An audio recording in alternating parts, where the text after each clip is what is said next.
Fala pessoal, beleza? Eu sou o Fábio, sejam muito bem-vindos ao canal de Resenhas dos Perdidos no Tempo, onde a gente bate papo e troca ideias sobre quadrinhos RPG e assuntos relacionados. Se você curte tudo isso, se liga aí que a resenha já vai começar. Hoje o assunto é RPG e a gente vai continuar aqui a nossa exploração do Aventuras na Era Iboriana, RPG nacional da 101 Games, ambientado no universo de Conan o Bárbaro, sempre ali ao fundo, prestando atenção se eu não vou falar bobagem. Mas eu sempre falo, enfim. Bom, quem tá ligado no movimento sabe que hoje vai ser o nosso segundo vídeo sobre a Sociedade da Era Iboriana. A gente está fazendo uma série de vídeos, já estamos na reta final desse livro. Mais um livro que a gente vai conseguir zerar aqui no canal, explorando capítulo a capítulo, falando de lore, de sistema, enfim. Mas se você perdeu alguma coisa, tá chegando agora, quer refrescar a memória, vou deixar aqui no card a nossa playlist exclusiva do Aventuras na Era Iboriana, para você aí pegar o fio da meada e a gente seguir viagem tranquilo, beleza? Então, como eu falei, hoje a gente vai finalizar o capítulo 10 aqui. Eita, peraí que a minha mão tá na frente de tudo aqui. O capítulo 10, Sociedade Iboriana.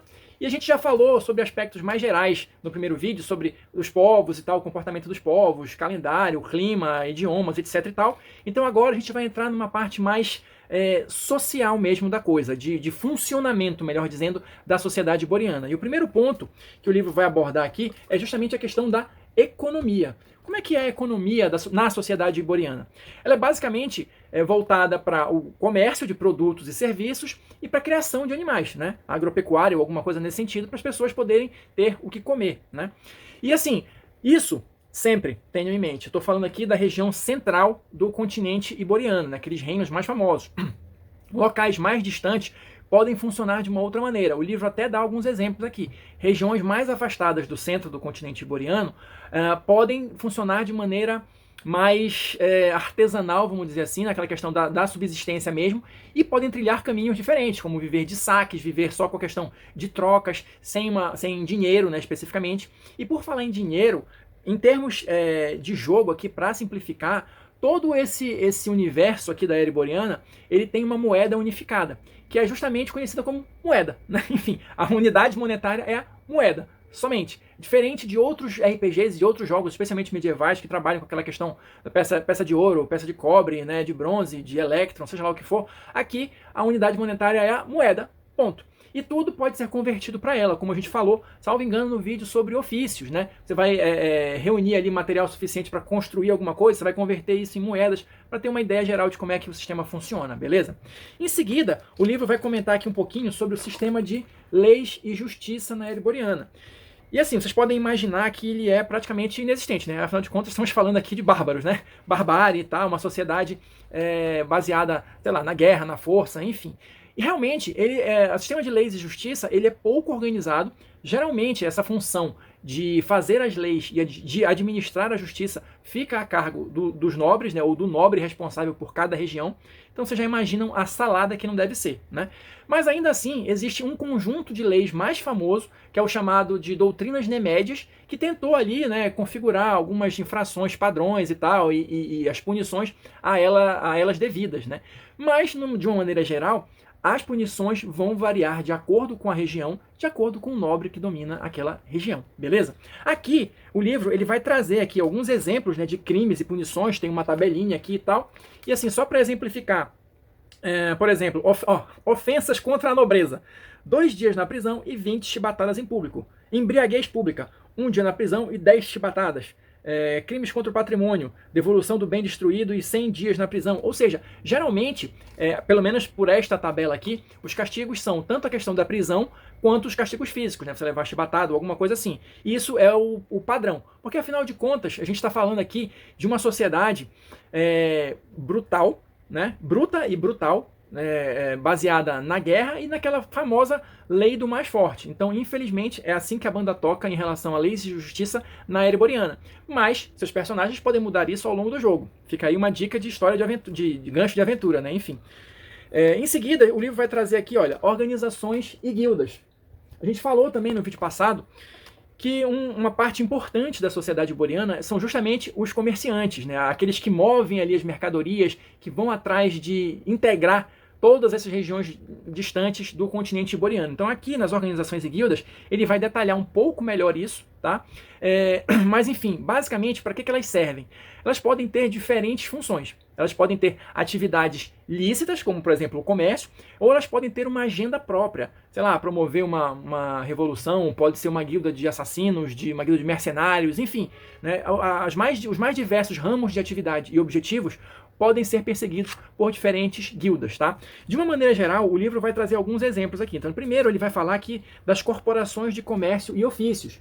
De novo, como eu comentei no vídeo anterior, a sociedade da Era Boreana é muito baseada na sociedade medieval do nosso mundo. E as corporações de ofício, a gente também estudou na escola sobre elas, então era basicamente essa questão de várias pessoas do mesmo ramo de atividade se juntarem, tá, para conseguir mais força, mais poder, mais influência, mais negócios, mais dinheiro. Enfim, e aqui, geralmente, essas guildas de ofício, essas corporações de ofício, elas existem uma por cada atividade em cada nação. E são elas que geralmente promovem as grandes expedições, demarcam as rotas comerciais e tudo mais, porque elas estão sempre perseguindo essa questão da expansão e do lucro, beleza? Em seguida, a gente vai ter aqui as organizações escolásticas, tá? Que, querendo ou não, apesar de eu ter passado um tempão aqui falando que é uma era bruta, uma era de bárbaros e etc e tal, existem algumas poucas instituições que buscam o ensino formal, vamos dizer assim, né? A pesquisa, entender um pouco mais sobre o mundo que os cerca. Então a gente vai ter também essas instituições, essas organizações na era boreana, embora sejam a minoria, né? A gente vai ter também organizações e guildas de ladinos ou espiões, tá? E bandidos de uma forma geral, que vão perseguir os seus próprios interesses ou vender seus serviços para quem pagar mais. Eu até pulei aqui, olha, o grupo de bandidos, mas está todo mundo no mesmo balaio aí, né? Bandidos, ladinos e espiões. Cada um no seu ramo de atividade, cada um com seus interesses, né? Ou vendendo os seus serviços, ou agindo em prol de uma causa também, né? Espiões, pode ser que a guilda de espiões esteja ligada com os interesses do rei, né? Ou com um grupo que quer depor aquele rei. Então, enfim, eles podem agir por uma causa, mas geralmente mediante uma paga, né? Enfim. E em seguida a gente vai ter também, olha... Ah, isso aqui é legal. São grupos específicos, tá? A gente falou de leis e justiça, eu até esqueci de comentar isso, mas eu olhei aqui e lembrei agora. Porque a gente tem irmandades de assassinos ou piratas. Então, existem grupos específicos que, além de se organizarem nas suas próprias corporações, vamos chamar assim, também tem o seu conjunto próprio de regras e obrigações. Um exemplo muito bom disso é justamente os piratas e os ladrões. Tem a famosa honra entre os ladrões, o código dos piratas e tudo mais. E eles são, é por isso que é diferente aqui, eles colocam até, olha, irmandade, né?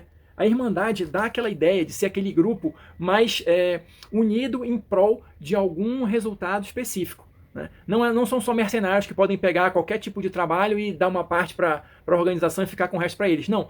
Geralmente a Irmandade ela tem um objetivo próprio. Então todo mundo que está ligado a ela vai ter que seguir aquela cartilha ali, vai ter que trabalhar em prol daquele objetivo específico da organização da Irmandade, beleza?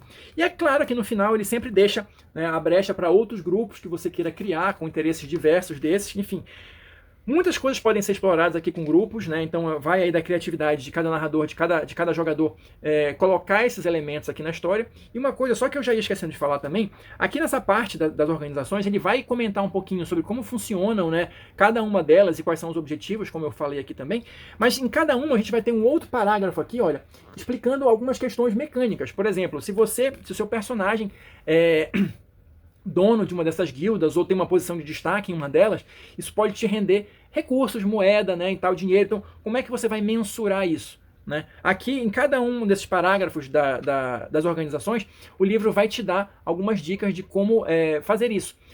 Inclusive fazendo testes. Se você, tanto tempo de serviço, você faz um teste, são tantas moedas e tal. Então, tem algumas regrinhas aqui para você usar isso de uma forma mais integrada com o sistema, que não seja só para gerar aventura, mas que tenha um reflexo também no sistema. E, assim, seguindo adiante, a gente vai ter aqui, olha, os prestadores de serviço também, que aí são pessoas são indivíduos, né, vamos dizer assim, não estão ligados a grandes grupos, mas que todo aventureiro que se preze vai chegar em qualquer cidade e vai procurar pelo menos uma dessas coisas. Então aqui também é só para ter uma ideia do custo de cada um desses serviços e mais ou menos o que pode estar disponível para o seu grupo de aventureiros quando vocês chegarem em alguma cidade, dependendo do tamanho da cidade, obviamente. Então aqui, só para exemplificar, a gente vai ter aqui estábulo, estalagem, viagem terrestre e marítima, né, se você quiser pagar, né, enfim, serviços gerais, proteção, quanto é que se cobra para serviços de proteção, né? Estudiosos, isso aqui é interessante. Estudiosos e sacerdotes que podem, olha só, realiza um teste bem sucedido de mente e conhecimento sobre um assunto específico por 20 moedas. Então você pode pedir informações sobre alguma coisa para um estudioso, pagar uma consulta para um estudioso lhe ensinar alguma coisa, né? E também, olha só, podem enviar mensagens para outra cidade por 20 moedas, né? Alguns podem utilizar serviços de cura, esse tipo de coisa, né? E aqui, isso aqui é interessante também, o divertimento. Você pode conseguir baixar marcador de loucura através do divertimento, tá? Tá escondidinha aqui essa informação, mas é interessante. Porque olha só, por um custo mínimo de 10 moedas, os serviços retiram um marcador de loucura do seu personagem. Então assim, você que já está quase ficando louco, procure ali um bom lugar para se divertir, desanuviar a mente e recuperar a sanidade, beleza? E por fim, para a gente fechar esse capítulo, vai ter aqui uma parte extensa sobre a religião da sociedade boreana. Mas aqui como é que funciona? Ele vai apresentar aqui os principais deuses, como é que funciona mais ou menos o culto de cada um deles e a questão da fé verdadeira. A fé verdadeira, acho que vale a pena a gente comentar aqui um pouquinho, porque como é que ela funciona em termos de jogo? Ela é uma qualidade que você pode comprar quando você está fazendo o personagem ou comprar depois com experiência, enfim. Mas ela te dá acesso a alguns dons específicos que estão aqui relacionados para cada um dos deuses. É como se você tivesse um acesso restrito àquelas magias específicas concedidas pelo seu Deus protetor, pela sua fé. Mas, pelo menos, numa primeira vista, ela não é exclusiva, por exemplo, dos sacerdotes. Então, se você tiver um personagem com uma história que justifique uma fé verdadeira e fervorosa em algum desses deuses, ele vai ter direito aos benefícios que estão listados aqui. Então, por exemplo, Bel, que é o deus dos ladrões aqui, vai ter a explicação sobre o deus, como é que funciona o culto, e aqui, olha, a fé verdadeira. Os devotos fervorosos de Bel conseguem manifestar os dons ilusão e invisibilidade, que são magias descritas lá no capítulo de feitiçaria. Cada um dos deuses, olha, Kron, Dagon e Derketo, né, o deus aranha de Exud, Erlik, todos os principais deuses que você já viu aparecerem nas histórias do Conan estão contemplados aqui. Mitra, Set, enfim, todos eles, sempre nesse formato. Falando um pouquinho sobre o Deus, como é que é o culto a ele e os dons concedidos caso você tenha fé verdadeira naquele Deus. Uma forma interessante de você potencializar o seu personagem ou criar um personagem que tenha uma característica diferenciada, uma coisa interessante, né? Então é isso. O capítulo vai terminar justamente com esse hall de deuses, né, e essas explicações aqui que eu acabei de informar para vocês. A gente vai ficando por aqui, espero que vocês tenham curtido. Quem assistiu até agora, muito obrigado. Deixa aí seu like, seu dislike, seu comentário. O nosso próximo vídeo de Aventuras na Ereboriana provavelmente será o último, que eu vou abordar novamente ali a questão do material que veio na caixa, né, dar uma olhada com mais detalhes, né. Para quem não viu, eu fiz um unboxing também sobre o material, mas eu vou agora passar com mais detalhes para a gente poder fechar com chave de ouro a nossa exploração pelo Aventuras na Ereboriana, beleza? Então é isso, pessoal, vou ficando por aqui e até a próxima resenha.